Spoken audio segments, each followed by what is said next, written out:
Good morning students, मैं सुबीता आप लोगों का केमिस्ट्री क्लास में स्वागत करती हूँ। आज का वीडियो हिंदी मीडियम के बच्चों के लिए। आज अपन डिस्कस करने वाले हैलोजन व्युत्पन्न। देखो, जो अपना 10th नंबर का चैप्टर है वो है ये हैलोजन डेरिवेटिव। थोड़ा सा माइनर चेंज है इसके अंदर सिलेबस में। पहले जो हैलोजन डेरिवेटिव थे उसके अंदर सिर्फ क्या थी, हेलो एल्केन्स थी, जिनका क्लासिफिकेशन, जिनका नोमेनक्लेचर, नामकरण, बंध की प्रकृति, ये सारी प्रॉपर्टी। डाई हेलोजन कंपाउंड भी सिलेबस में नहीं थे, देन ट्राई हेलोजन भी नहीं थे, देन आइडोफॉर्म। ये थोड़ा सा कैटेगरी अपनी क्या हो गई है, वाइल्ड हो गई है। तो अपन नए सिलेबस के अकॉर्डिंग इसको पढ़ेंगे, ठीक है। सबसे पहले हेलोजन डेरिवेटिव है उसको मैं स्टार्ट कर रही हूँ। हम बुक से शुरू करते हैं इसको, उसके बाद में जहाँ भी डाउट आता है मैं आपको एक्सप्लेन करके बताती हूँ सारी चीज़ें। देखो, सबसे पहले एक बात आती है हैलोजन डेरिवेटिव। हैलोजन डेरिवेटिव्स में आप ये देखो कि हैलोजन व्युत्पन्न थोड़ा सा एडजस्ट करने की कोशिश करना। मैं हिंदी टर्म सारी काम में लेने की कोशिश करूँगी। देखो, मैंने कंपाउंड लिखा है RX। जब भी ऑर्गेनिक टर्म्स को हम डिफाइन करते हैं, आज के बाद में आपको हमेशा एक बात याद रहनी चाहिए, जो R वर्ड होता है वो हमेशा किसके लिए काम में आता है, या तो काम में आता है एल्केन के लिए, या फिर काम में आएगा एरीन के लिए। एल्केन से मतलब होता है ओपन चेन। ओपन चेन समझते हो, मतलब खुली चेन वाले कंपाउंड्स। और एरीन का मतलब होता है जिनके अंदर बेंजीन रिंग प्रेजेंट होती है वो सारी। और आर को हम जो नॉर्मल लैंग्वेज होती है उसके अंदर क्या बोलते हैं अपन, एल्केन बोलते हैं, ठीक है ना। आर ग्रुप के अंदर एरोमेटिक भी हो सकता है, एलिफेटिक भी हो सकता है। एरोमेटिक अगर होगा तो हम एरीन बोलेंगे, और एलिफेटिक होगा तब हम उसको क्या बोलेंगे, एल्केन बोलेंगे। एक्स जो होता है, एक्स की जगह पे एफ हो सकता है, उसकी जगह पे Cl हो सकता है, उसकी जगह पे Br हो सकता है, और उसकी जगह पे क्या हो सकता है, आई हो सकता है। FCl Bri ये क्या होते हैं, हेलोजन्स होते हैं। अब आगे एक्सप्लेन करने की ज़रूरत नहीं है कि RX कंपाउंड कौन होते हैं, हेलोजन डेरिवेटिव। हेलोजन व्युत्पन्न के अंदर R क्या हो सकती है, ओपन चेन वाली सीरीज भी हो सकती है और रिंग वाली भी हो सकती है, और X इनमें से कोई सा भी। तो हेलोजन व्युत्पन्न में हम साइक्लिक भी पढ़ेंगे और नॉन साइक्लिक भी पढ़ेंगे। अब सबसे पहले देखो, अपन इसकी नेचर ही देख लेते हैं। RX के अंदर मैं ये मान लूँ कि कार्बन है और X है, इन दोनों के बीच में एक बॉन्ड बन रहा है। जब बॉन्ड बनेगा तो इनके अंदर जो इलेक्ट्रोनिगेटिविटी है, विद्युत ऋणता है, वो किसकी ज़्यादा है, एक्स एटम की ज़्यादा है। तो नेचर के हिसाब से, जैसे 11th में अपन ने पढ़ा है केमिकल बॉन्डिंग, उसके हिसाब से क्या होगा कि इस बंध के इलेक्ट्रॉन, इस बॉन्ड के दोनों इलेक्ट्रॉन किसकी तरफ शिफ्ट होंगे, एक्स एटम की तरफ शिफ्ट होंगे। जैसे ही ये इसकी तरफ शिफ्ट होंगे, इसके अंदर पार्शियली क्या हो जाएगा, पॉजिटिव नेगेटिव चार्ज क्रिएट होगा, और इस बॉन्ड की स्ट्रक्चर कैसी हो जाएगी, इसके अंदर नेगेटिव और इसके ऊपर क्या आ जाएगा, पॉजिटिव चार्ज आ जाएगा। इसका मतलब ये अपन ये बोल सकते हैं कि ये जो यौगिक है ना, ये कैसी नेचर का है, पोलर कंपाउंड है, ये ध्रुवीय नेचर का है। पोलर कंपाउंड है, इसका मतलब जस्ट इसी की तरह वाटर भी होता है, वाटर भी डिसोशिएट होता है किसमें, H पॉजिटिव में और OH निगेटिव में। जबकि नेचर ये कहती है सेम डिजोल्व सेम, समान समान को घोलता है। आयनिक है तो आयनिक को घोलता है, और नॉन आयनिक है तो नॉन आयनिक को डिजोल्व करता है।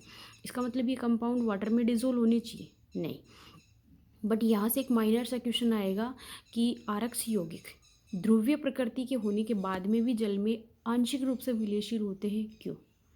तो आपको बिना किसी एक्स्ट्रा लाइन के सिर्फ इतना ही लिखना है, CX बंध की प्रबलता के कारण।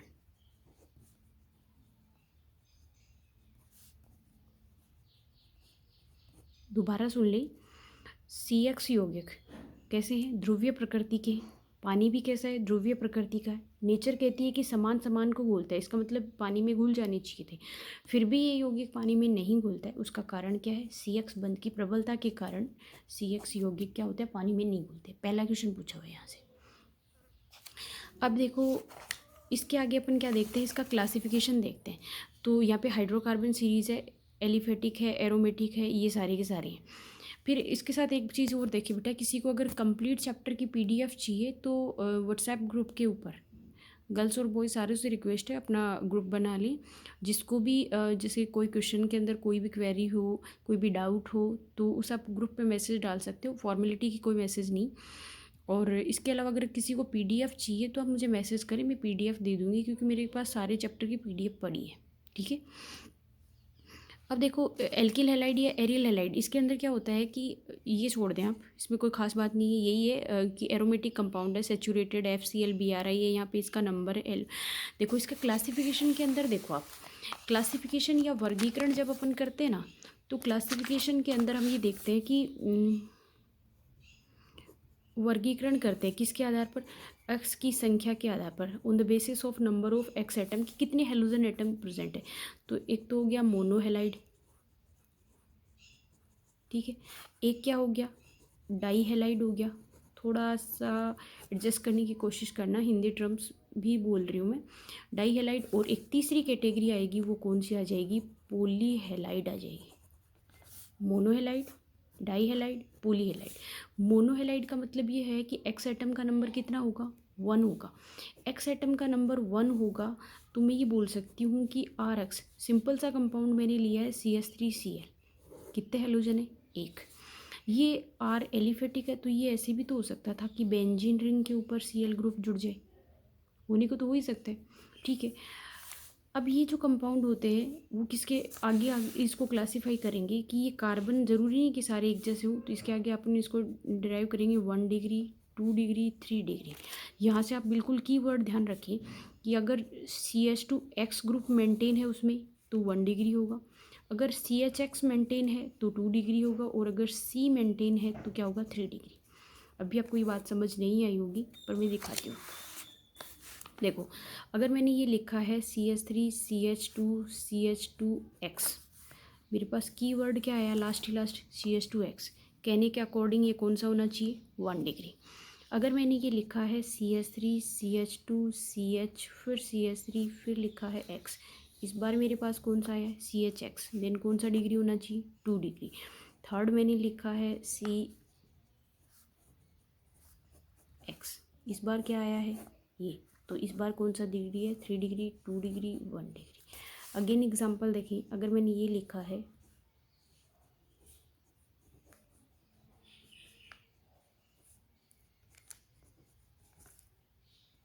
जी, ये वाला कौन सा डिग्री आ गया, 3 डिग्री, ये वाला कौन सा डिग्री हो गया, 2 डिग्री।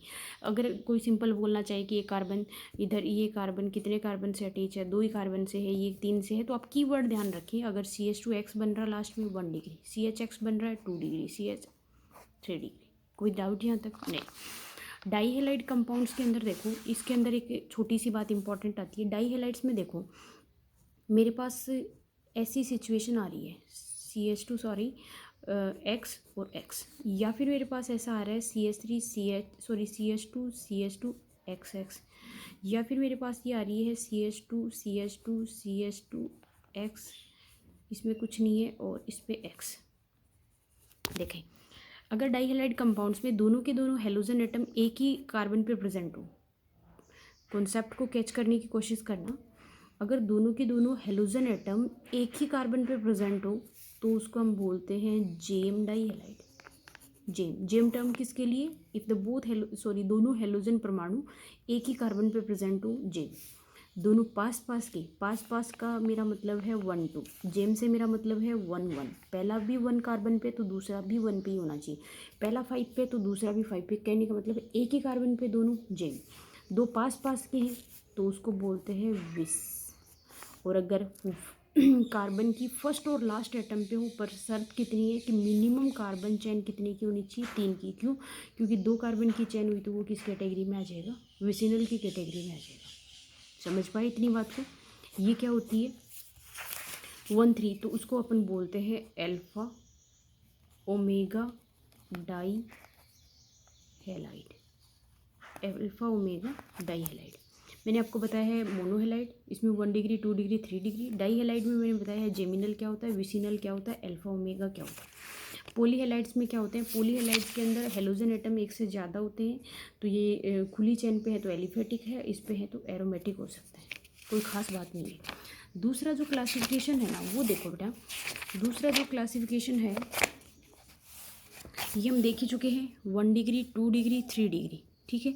इसके बाद में देखो एलाइलिक किसको बोलते हैं, तो एलाइलिक का आप ध्यान रखना कि कहीं पे भी अगर आपको ऐसा ग्रुप मिल रहा है CH2 डबल बॉन्ड CH उसके बाद CH, ठीक है ना, ऐसा अगर कहीं पे भी मिल रहा है CH2 डबल बॉन्ड CH और उसके ऊपर X, कहने का मतलब है कि हेलोजन जिस परमाणु पर प्रेजेंट है उसका नेक्स्ट एटम, कॉन्सेप्ट लेना, हेलोजन जिस एटम पे प्रेजेंट है उसके जस्ट पास वाला एटम डबल बॉन्डेड से बॉन्ड होना चाहिए। क्या कहा है मैंने, हेलोजन एटम जिस एटम से अटैच है उसके जस्ट पास वाला एटम डबल बॉन्ड से अटैच है तो उसको अपन बोलते हैं एलाइलिक। ठीक है, यही कंडीशन अगर बेंजीन में आ रही है, हेलोजन एटम उसके जस्ट पास वाले पे डबल बॉन्ड प्रेजेंट है लेकिन पूरा बेंजीन रिंग बन रही है, तो इसी एलाइलिक को आप बोल देते हो बेंजाइलिक। डबल बॉन्ड अगर बेंजीन का है तो बेंजाइलिक, ओपन चेन का है तो एलाइलिक। इसके साथ में एक और आता है विनाइलिक। देखो विनाइलिक के लिए आपके पास क्या कॉन्सेप्ट आएगी, विनाइलिक के लिए आएगी CH2 डबल बॉन्ड CHX, ये है वाइनिल भी बोल सकते हो, CH2 double bond CHX, then इसको क्या बोलते हो आप, एलिलिक बोलते हो। यही कंडीशन बेंजीन रिंग में आ जाए तो बेंजाइलिक बोलते हो। क्वेश्चन पूछा जाएगा आपसे एलाइलिक का, वाइनिल भी कई बार आएगा पर एलाइलिक का क्वेश्चन सबसे ज़्यादा पूछा जाता है, एलाइलिक और वाइनिलिक। ठीक है, वाइनिलिक में क्या है, एक्स के साथ में डबल बॉन्ड प्रेजेंट है। ठीक है, एरिल बेंजीन रिंग को बोलते हैं, पहले देखा है अपने एल्किल एरिल, इसके साथ में बेंजाइलिक है, एक्स एटम CH2, इसके नेक्स्ट एटम बेंजीन का है तो बेंजाइलिक है, ओपन चेन का है तो उसको अपन क्या बोलते हैं, एलाइलिक बोलते हैं। ठीक है, इसकी नेक्स्ट क्लास के अंदर देखो, इतना अगर आपको समझ आया है तो नेक्स्ट क्लास में मैं आपको पढ़ाऊंगी IUPAC नोमेनक्लेचर। यूट्यूब मेरा चैनल बेटा सब्सक्राइब करें, ज़्यादा से ज़्यादा उसको लाइक करें, शेयर करें अपने फ्रेंड्स के साथ में। पब्लिश अकाउंट है, प्राइवेट अकाउंट नहीं है, जो भी स्टूडेंट पढ़ना चाहिए वो पढ़ सकते हैं, इसमें मुझे कोई डाउट नहीं है, कोई प्रॉब्लम नहीं है इसमें। वीडियो आपको कैसा लगा है, समझ आया है नहीं आया, उस अकॉर्डिंग आप रेस्पॉन्स दें। अगर आपको इस तरीके से नहीं समझ आता है तो मैं दूसरे तरीके से, किसी भी तरीके से आपको टॉपिक एक्सप्लेन करने की कोशिश करूँगी। होप सो आपके लिए हेल्पफुल होगा। थैंक्स बेटा।